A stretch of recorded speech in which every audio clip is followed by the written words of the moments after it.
I used to laugh at people who said their houses were haunted. You know, the usual stuff, flickering lights, strange noises in the night, objects moving on their own. I thought it was all just a mix of paranoia and an overactive imagination. But then something happened in my own house, and I'm not so sure anymore. I just moved into this old two-story home in a quiet suburban neighborhood. The place wasn't anything special: 1950s architecture, hardwood floors that creaked when you walked, and an attic that the previous owners said they never used. Said it was just for storage, but it looked like they hadn't set foot up there in decades.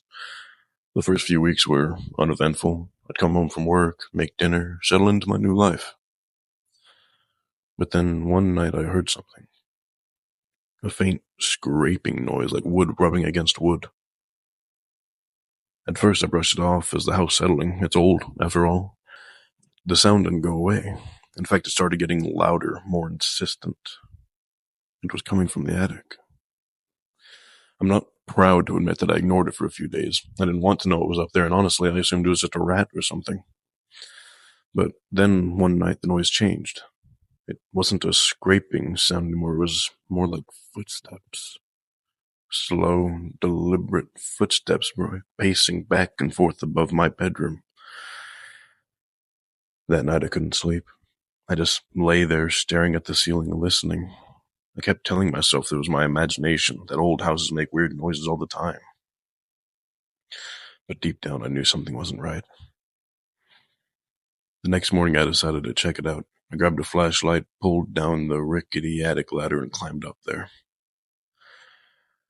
The air was thick with dust, and the wooden beams groaned under my weight. It was exactly what you'd expect an old attic to look like. Boxes piled in the corners, cobwebs hanging from the rafters, and that strange, musty smell. But there was nothing. There was no unusual sign of animals, no broken windows where animals could have climbed in. Nothing. I figured I must have been hearing things at this point, but as I turned to leave, something caught my eye on the far side of the attic. Partially hidden behind an old dresser was a small door. I hadn't noticed it before. It was about 3 feet high, like a crawlspace door, with rusted hinges and a thick padlock hanging from it. I didn't like the look of that door, to be honest with you. There was something about it that made my skin crawl. But curiosity got the better of me. I walked over to it, bent down, and tried the padlock, but it was solid, unmoving. I gave the door a shove, but it didn't budge. The thing was sealed tight. I left the attic that day, trying to put it out of my mind, but the footsteps didn't stop. In fact, they got worse. It was as if someone was pacing right above me, night after night. Sometimes it sounded like two people walking in perfect sync, the footsteps echoing through the house. Then the knocking started. Oh God, the knocking. It was faint at first, light, tap, tap, tap on the attic floorboards right above my bed. But each night it got louder, more aggressive. One night it sounded like fists pounding against the wood. I was losing my sleep. My nerves were shot. I couldn't take it anymore.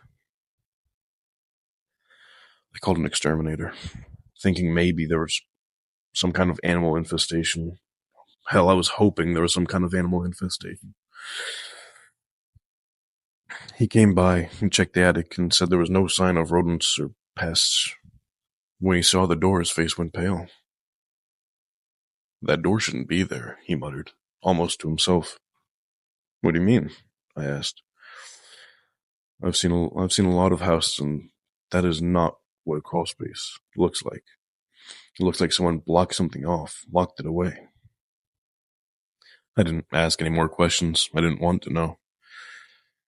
After he left, I tried to forget about the attic, about the knocking, the footsteps. It all kept getting worse. I tried sleeping in a different room, but it didn't matter. The sounds followed me. Finally, I decided to do something I'd been avoiding since the day I moved in. I called a locksmith. When he arrived, I brought him up to the attic, pointed at the door, and he looked at me like I was crazy. It took him about 20 minutes to break the padlock. I'll never forget the moment he swung that door open. The smell hit us first, this rancid, sour stench that made me gag. But what really got me was the space behind the door. It wasn't a crawl space, it was a small room, barely big enough to stand in, with no lights, no windows, and dirt-covered walls. and on the floor I saw a small wooden rocking chair turned over on its side. I didn't stick around after that. I grabbed a few essentials and I left the house within the hour. I sold it at a loss a few months later to a guy who didn't ask too many questions. But sometimes at night I still hear that faint sound of footsteps pacing back and forth just above my head. I live in an apartment now. No attic. I live on the top floor, but the sound, it still follows me.